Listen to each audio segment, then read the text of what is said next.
And if you ask me what my dream job was, do you know what my answer was? Go on. It was, I wanted to become the CEO of Disney. I'm a huge Disney fan, and it was my dream. I was telling everyone, I'm going to go to the university, I'm going to study really hard, and then I'm going to start working at Disney, and the end goal is to become CEO of Disney.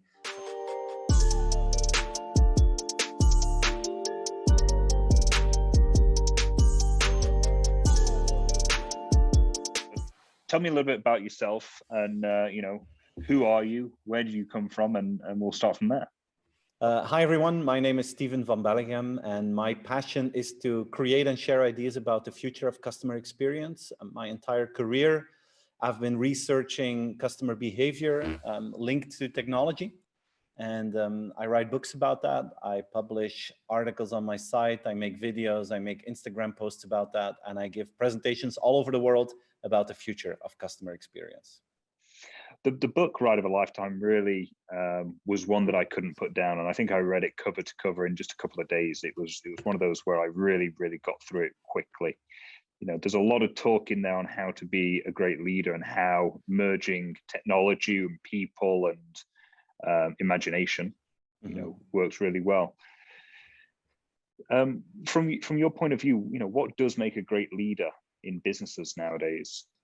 A couple of things. And the first one is obvious, but I think you need to be able to formulate a very clear and very clear vision that creates enthusiasm internally and externally. I think that's the first thing you need to do. The second thing that great leaders can achieve is that they can translate that vision towards every individual employee of the organization. Because I've seen so many leaders that present their vision in a cool way, and it excites me very often. But when I look in the audience where the entire company is watching that talk, I often see that half or 70% of those people are like, whatever. Good luck with your journey, and let us do the work, and you can do the crazy storytelling.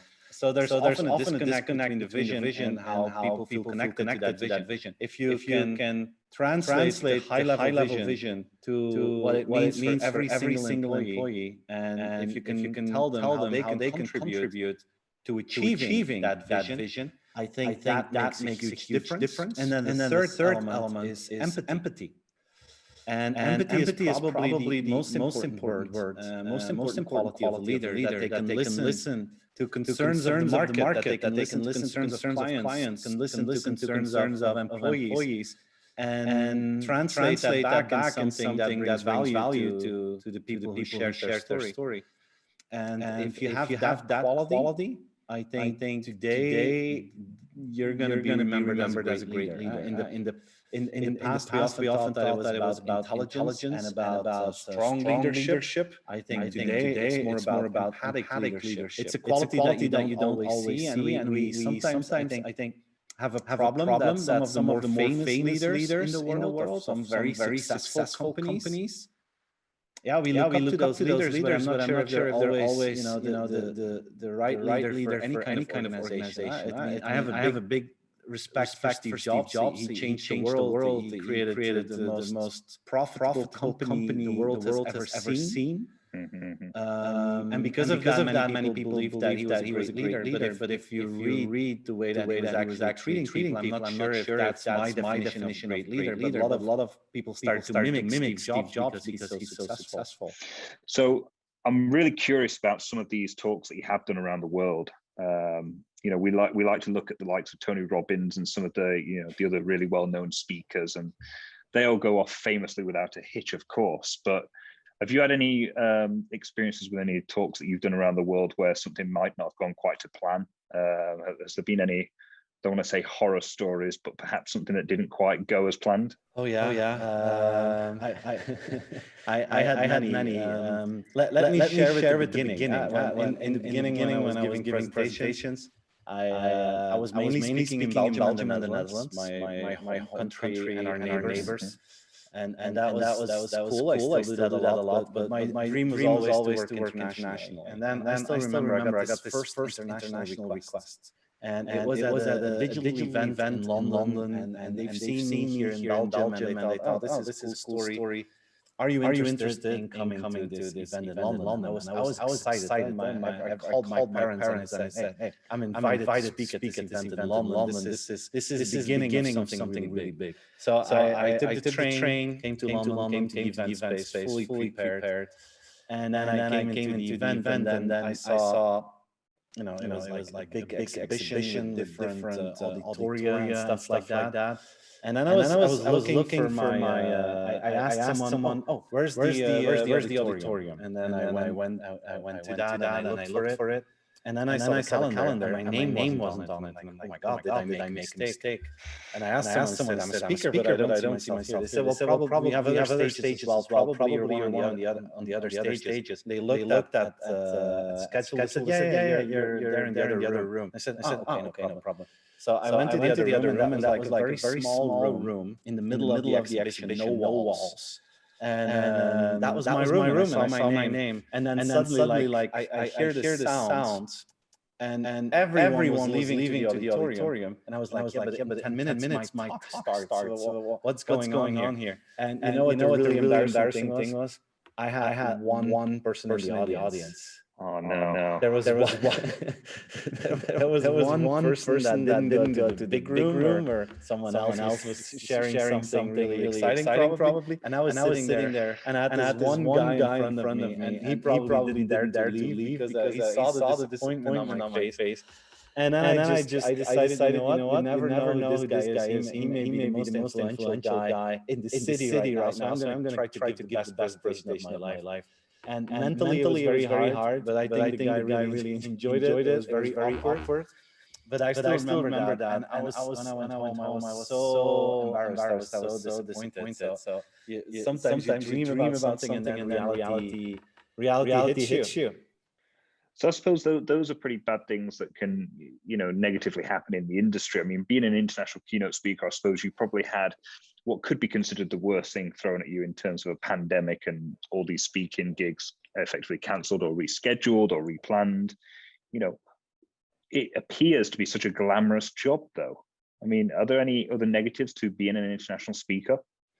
The one downside that I see is the fact that you give up a lot of your family life because of the traveling. And it's always in the evening. Very often it's in the evening, or it's somewhere early in the morning.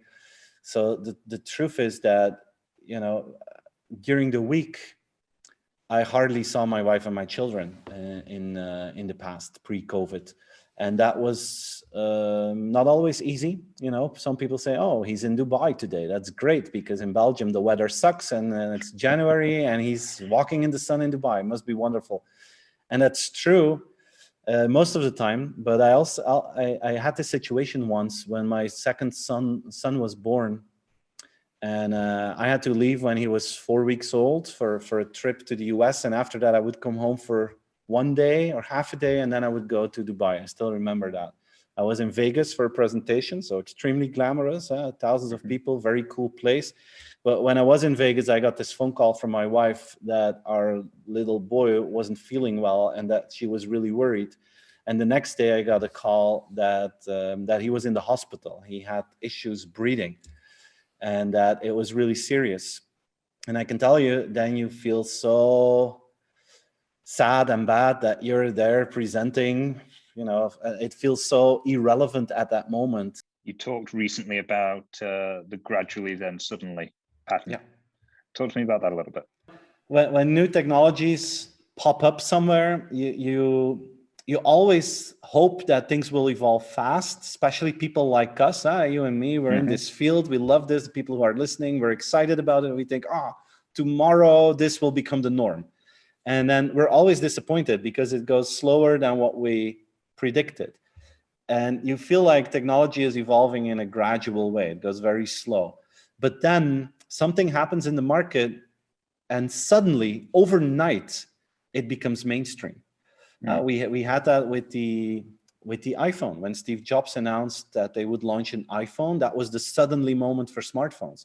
We already had smartphones before that, but they were gradually evolving. We had the BlackBerry, Nokia gave it a try, and then suddenly the iPhone came, and bam, a few years later, everyone had one. That's a suddenly moment. Now, with COVID, I mean, this, in my opinion, is the biggest suddenly moment in our digital history. Look at e-commerce. It grew faster in 8 weeks than in the 10 years before that. Digital meetings exploded, online entertainment. So this was the biggest suddenly moment.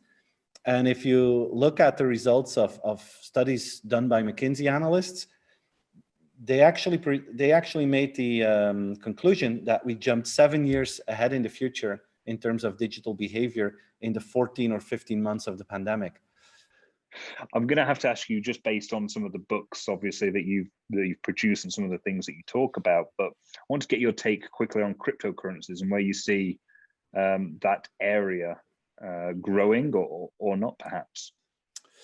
Cryptocurrencies will play a huge role in customer experience and in society in general in the next couple of years. Until now, if we talk about Bitcoin or Ether, a lot of people instantly think about criminals, drug dealers, and all kind of crazy people that, you know, do stuff that is bad for the world. But I think we're at a turning point right now. I think this year is very interesting.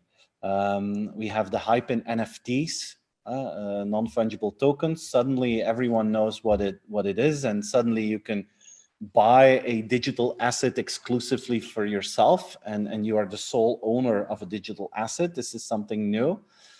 Another movement that I see is personal coins. I had the pleasure to be one of the first 100 users of Rally.io, and Rally.io is one of those platforms that creates personal coins for content creators that want to create their own economy. And yeah, this is a coin I made. It's called CXM, from Customer Experience Management. I didn't use my own name. I didn't want it to be about me. I want it to be about the industry that I'm in and the domain that I enjoy so much.